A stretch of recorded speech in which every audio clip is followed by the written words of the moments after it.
Let's go to Mike Detillier, WWL AM and FM out of New Orleans, a guy that we have leaned on, his expertise, and now we're just hours away from the NFL draft.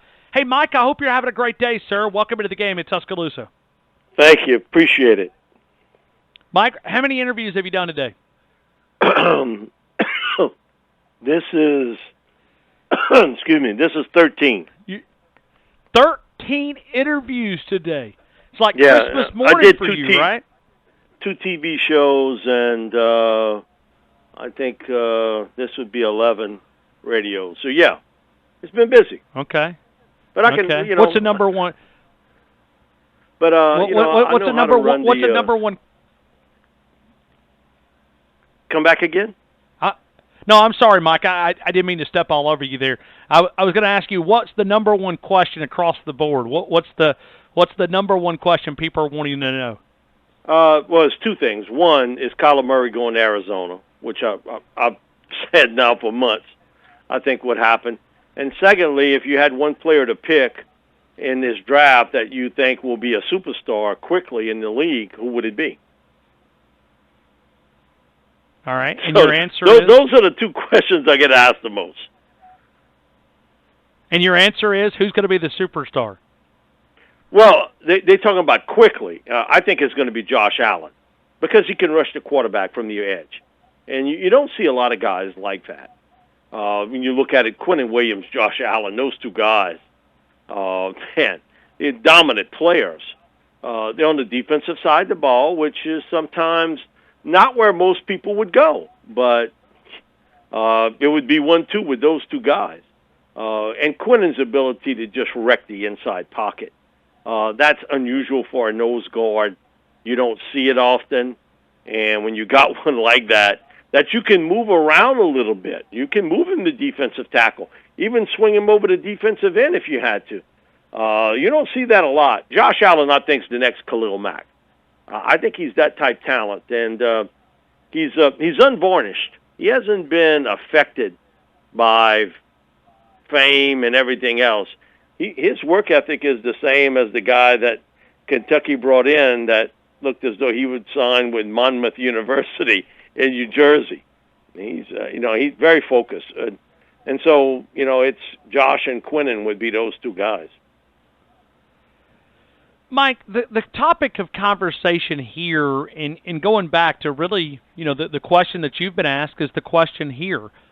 Is Arizona really going to take Kyler Murray? And that's been the topic here I bet I heard that question 100 times today in the media availability. Every person that stood up there, is Kyler Murray going to be the number 1 overall pick? And then you begin to look at the alternatives in Arizona, whether they trade down. Hours away, what do you think is the Arizona move? Oh, what I felt, Ryan, the last few months. Now, once they hired Cliff Kingsbury, maybe it was just intuition on my part, or maybe I just had a good read on it. But, my feeling is Cliff didn't have a lot of leverage here in negotiations. Either he was going to be the offensive coordinator at USC, or he was going to be the head coach with the Cardinals. So, he didn't have a lot. But I think one of the things he cut with Steve Keim is, hey, listen, if we're going to do this, guy, man, give me my quarterback. Give me my guy. Sink or swim with it. But we got to go with Kyler. He's come on our show a few times, and he's just praised Kyler Murray to the highest level as a player. And you look at his offense, it's always be about quick twitch throws, getting the ball out fast, getting the ball into the hands of a receiver quickly, and when you have pressure, the ability to get away, and then you got even more pressure on you. And you look at Kyler, he's that type athlete. Josh Rosen's not that type player. He's a totally different guy. He's a pocket passer. So I sort of think that once they came to an agreement, I think Keim and Kingsbury said, you know what, that's going to be it. We'll go with that.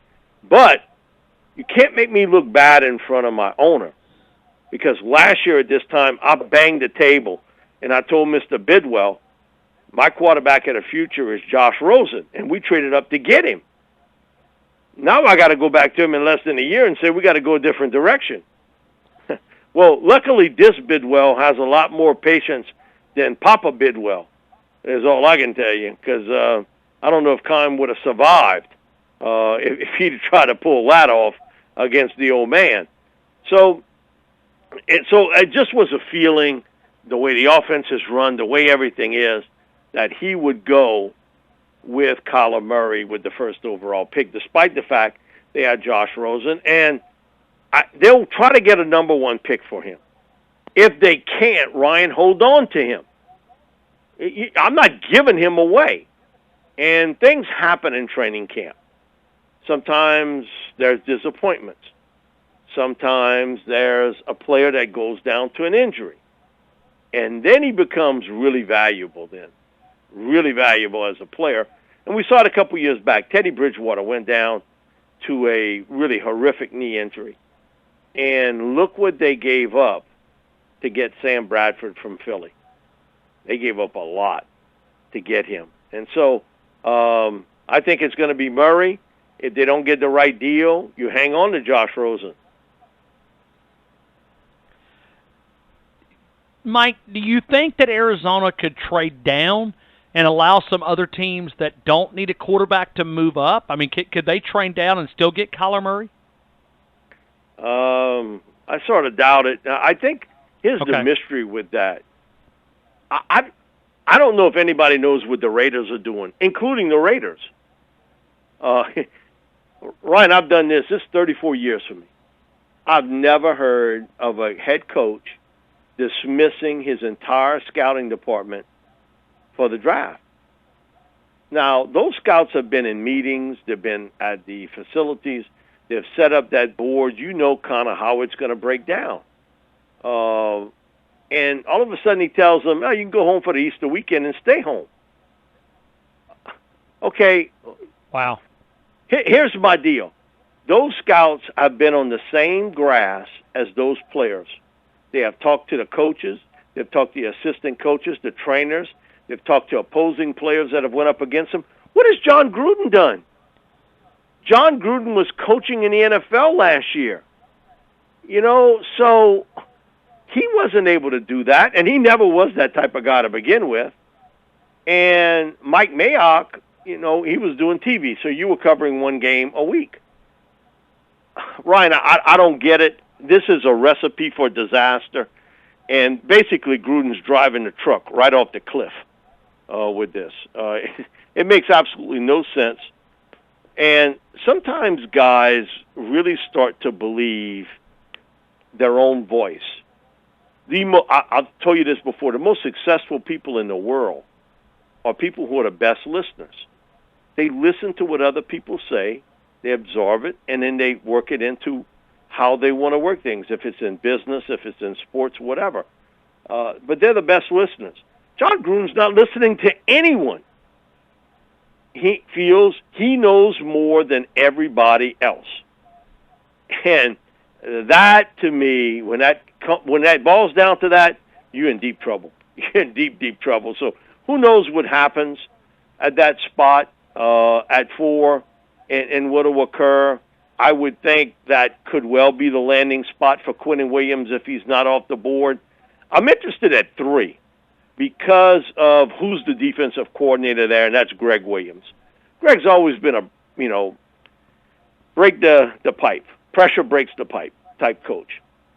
And I think there's some debate there what he wants to do. Does he go with the edge rusher and Josh Allen?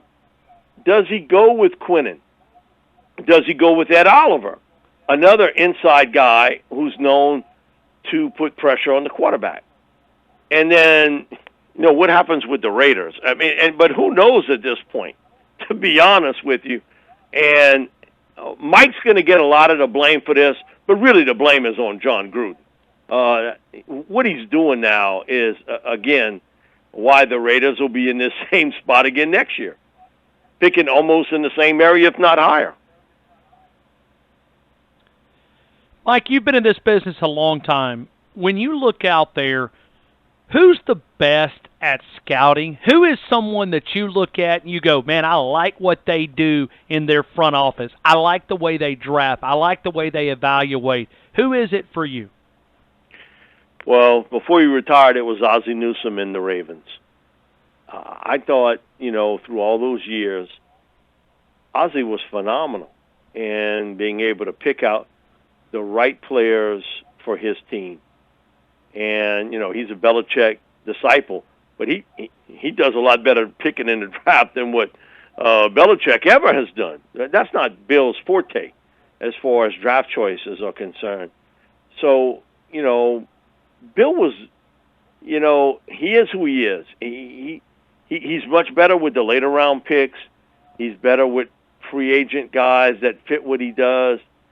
He's never been a great guy from a draft choice standpoint. Ozzie's been terrific, and not everything hits. And I mean that's the business you're in. You're not going to hit on every pick, but man, consistently year in year out. When Ozzie was running the Ravens, he was as good as you could find. He was just phenomenal in picking out the right player for his team. It just amazing to see how he's done it today. There's a lot of new young GMs that have come into the league that do a really good job. But in today's world, what you see now is a lot of older coaches with tenure having a lot of pull on who they're going to pick, where they're going to go with this. And some listen really well to their draft people and evaluators, and some sort of want to do things their own way. So it's a different world, but, over the last, say, 20 years, man, Ozzie was the best that I saw do it. Now, before then, Bill Walsh, Jimmy Johnson, they were terrific doing it. But, man, it's a ever-changing world. And the later the drafts are, the more people get involved. When those drafts were early, pro coaches had to rely on the college people.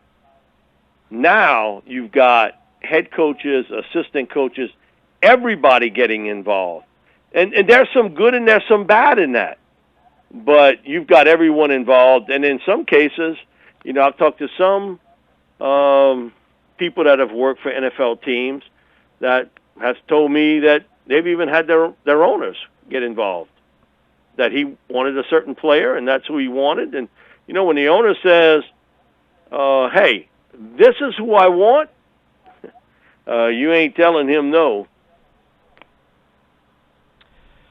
Mike, when you look at players, I don't ever want to say mistake, but I look at players that, when we talk about January and the projections, like I look at a guy like Mack Wilson, and I know Mack has went through a lot of different trials and a lot of different challenges in life, but we were talking about a top 20, top 25 pick, and his stock has really dropped. What happened? Why did it go south? Everybody's going to give you a different opinion, and that's why the NFL has an NFL advisory board who gives them that opinion on where they're going to go. I thought Mack was a second-round pick guy, and I still think he may go in round 2. But, people around you tell you a lot of different things, and they always give you the good. They never tell you the negative side, that it could, worst-case scenario, fall into you're a second or a third-round pick. They always tell you about being a first-round guy. When you watch the tape on Mack, he's been inconsistent. I think that's the thing with him, and that he'll make a big splash play and then he's out of position the next. So the inconsistency part is there with Mack. Physically, he's what you want in an inside linebacker. So there's a lot of varying opinions on Mack. The same thing with Deontay Thompson. But, when you make that choice, and a lot of the young men make them for different reasons. Sometimes it's not where they're going to get picked. Sometimes they want to be a pro. They feel as though I've done what I've had to do in college. I'm off. And I'm not coming back for another season. So there's a lot of variances in that fact. But, I thought Mack was a second-round pick guy. I still think he's got a shot there. If he fell into the third round, it wouldn't be a surprise. But once you get picked, then, Ryan, your job, you're a professional. You got to earn it now. You got to earn it on the field. Your scholarship is done.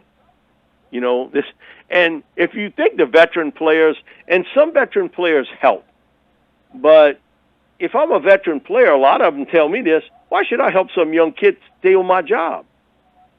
You know, so you got a little bit of flexibility here. They got some guys that are great working with young kids or younger players, and other guys, they don't want to, you know, their deal is, hey, my job's my job. Nobody gave it to me. Now you go earn it.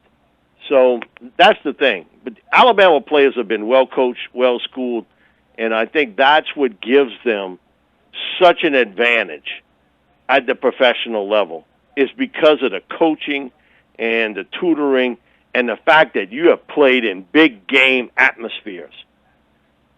A lot of times scouts wonder how a player reacts to being put in a spot that he's never been put in before. Players from Alabama or Clemson or Oklahoma, Ohio State, those guys have been in the biggest games in college football. They understand what big game pressure is. You know, a lot of guys have never been put in that spot. How do they react to it? And that's a guess. You can't say you know. That's nothing more than a guess. Well, Mike, you had a very similar answer. We were talking to Kurt Warner a couple of hours ago, and you were talking about veterans taking the rookies or a younger player, and he was talking about Eli Manning. And they were asking whether New York is going to be drafting a quarterback, and how does that make you feel? And he said that's the part that you've got to go back to your contract. And you as a person, he talked about Eli doing the right thing. He said Eli will do the right thing. He said it's part of when you sign a contract, you're there to make that team better. Sure, you want to be the starting quarterback, but your job is to make that team better.